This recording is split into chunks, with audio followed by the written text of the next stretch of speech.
प्यारे बच्चों, अगला पाठ है प्रेरणा। इसकी पंजाबी, हिंदी और गुरुमुखी देवनागरी आपने पुस्तक से देखकर कॉपी पर लिख लेनी है। उसके बाद आते हैं शब्दार्थ। पहला है संकेत, इसका अर्थ होता है इशारा। आगे है पारखी, परखने वाला, वह जिसमें परखने की शक्ति हो। अनसुनी, ध्यान ना देना। चेष्टा, कोशिश। अंतर्गत, भीतर समाया हुआ। अपनापन, आत्मीय।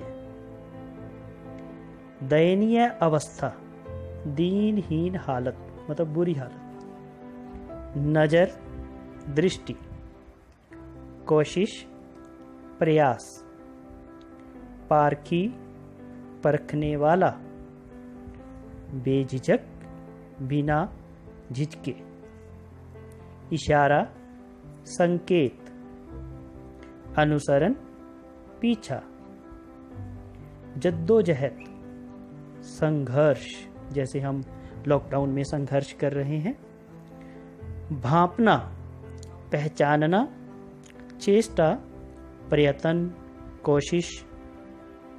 वक्त, समय। बसर करना, गुजारा करना, रहना, गुजारना आदि। इसके बाद आते हैं हमारे प्रश्न उत्तर।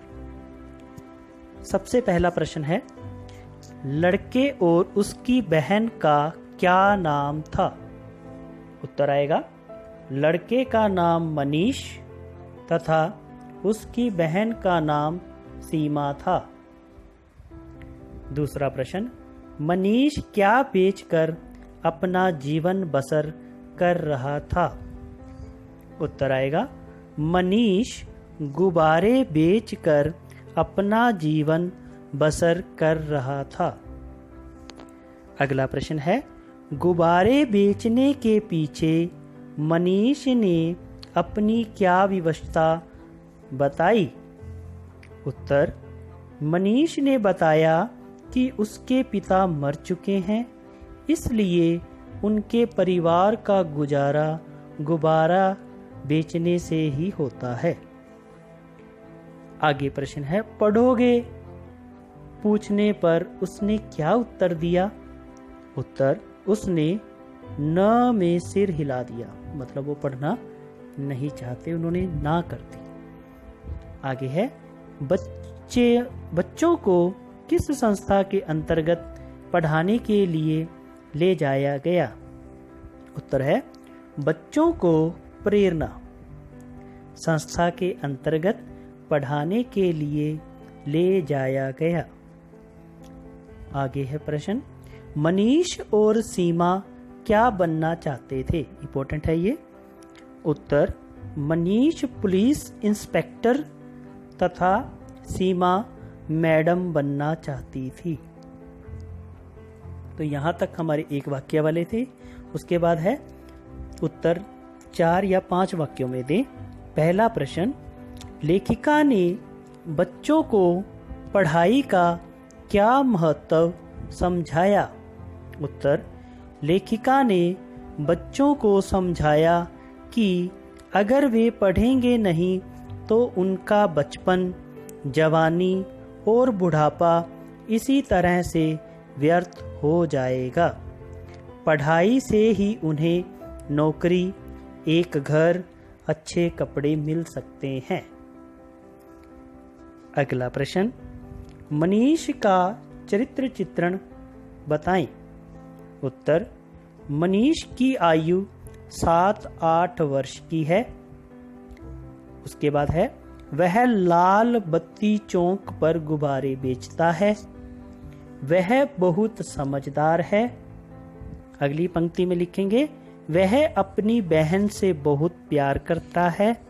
वह पढ़ लिख कर पुलिस इंस्पेक्टर बनना चाहता है।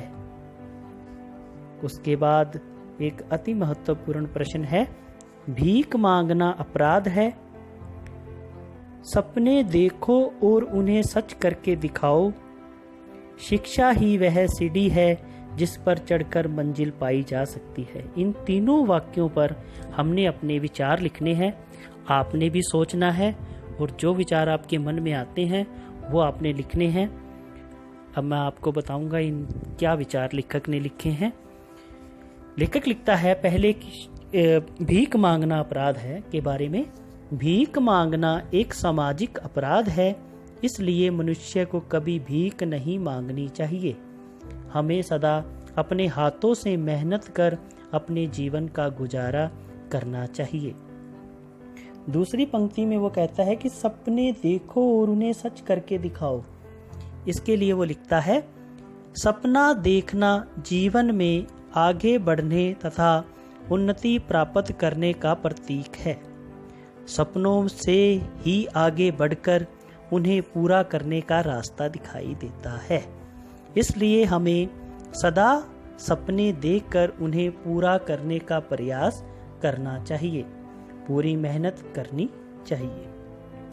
अंतिम थी पंक्ति, शिक्षा ही वह सीढ़ी है जिस पर चढ़कर मंजिल पाई जा सकती है।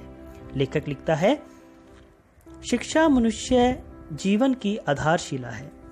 इसके आधार पर ही मनुष्य जीवन का पूर्ण निर्माण होता है। सत्य असत्य का ज्ञान होता है, जीवन में आगे बढ़ने का रास्ता मिलता है। इसी के सहारे जीवन का सपना पूरा हो सकता है। इसे ध्यान से कॉपी पर लिखें। सभी प्रश्न उत्तर महत्वपूर्ण है और परीक्षा में भी आते हैं। धन्यवाद दोस्तों।